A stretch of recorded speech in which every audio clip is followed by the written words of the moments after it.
Assalamualaikum sahabat semua. Setiap manusia memang sudah memiliki takdir masing-masing, termasuk takdir tentang usia.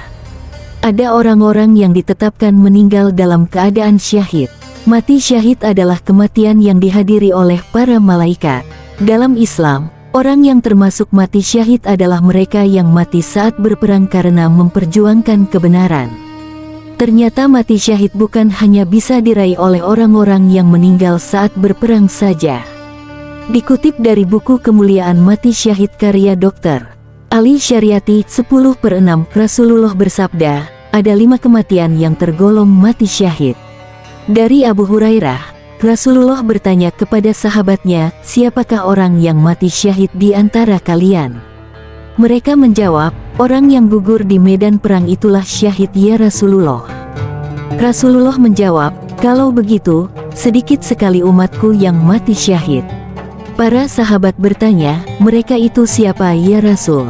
Rasulullah menjawab, orang yang gugur di medan perang itu syahid, orang yang mati di jalan Allah bukan karena perang juga syahid, orang yang tertimpa taun wabah pun syahid, orang yang mati karena sakit perut juga syahid, dan orang yang tenggelam adalah syahid. Hadis riwayat Muslim. Berikut beberapa syarat orang yang mati syahid. 1. Orang yang ikut berperang. Gelar mati syahid diperoleh untuk orang-orang yang ikut berperang di jalan Allah Ta'ala lalu meninggal di medan perang. Orang-orang yang mati di medan perang memiliki kemuliaan yang tinggi. Jenazahnya pun dapat dikubur tanpa harus disalatkan atau dimandikan terlebih dahulu. Dari Jabir bin Abdillah radhiyallahu anhuma, bahwa Nabi Shallallahu alaihi wasallam bersabda terkait jenazah korban perang Uhud.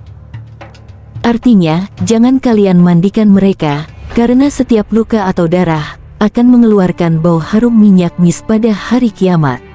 Hadis riwayat Ahmad 14189 dan dinilai sahih oleh Syuaib Al-Arnaud. 2. Orang yang mati di jalan Allah. Orang-orang yang meninggal akibat perjuangan membela Islam atau lebih dikenal dengan jihad, juga termasuk sebagai mati syahid.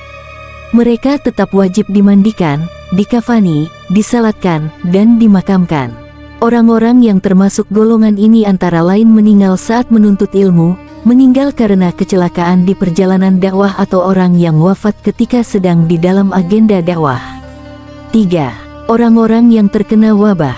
Orang yang terkena wabah juga sama dengan orang yang meninggal di jalan Allah, meskipun bukan karena perang mereka dianggap mati syahid. Mereka termasuk sebagai mati syahid akhirat, sementara jenazahnya ditangani sebagaimana umumnya jenazah umat muslim yakni dimandikan dan salatkan sebelum dimakamkan. 4. Orang yang meninggal karena sakit perut. Orang-orang yang meninggal karena sakit perut juga termasuk golongan orang yang mati syahid. Dalam kitab Fathul Bari terdapat bab obat sakit perut dan terdapat hadits Abu Hurairah dari Nabi Shallallahu alaihi wasallam. Beliau bersabda, barang siapa yang mati karena ada penyakit dalam perut maka ia syahid. Hari Muslim. Menurut Imam An-Nawawi, orang yang meninggal karena penyakit di perutnya, baik karena tenggelam, melahirkan, atau yang lainnya diganjar dengan pahala syahid. 5. Orang yang mati karena tenggelam. Orang-orang yang meninggal karena tenggelam juga masuk dalam golongan yang mati syahid. Ketika seseorang mengalami tenggelam, orang tersebut kemungkinan akan mengalami sakit tak tertahankan dan penderitaan sebelum meninggal. Orang yang meninggal karena tenggelam di air tergolong mati syahid. Jika jenazah diketemukan maka harus dimakamkan sesuai syariat Islam yakni dengan dimandikan, dikafani dan disolatkan. Itulah 5 orang yang termasuk dalam golongan mati syahid. Meskipun demikian, ada beberapa syarat yang bisa menjadikan orang ini tergolong mati syahid yakni harus dalam keadaan beriman, berada di jalan Allah, dan tidak diperbudak oleh siapapun baik secara rohani maupun jasmani. Wallahu a'lam bishawab. Wassalamualaikum.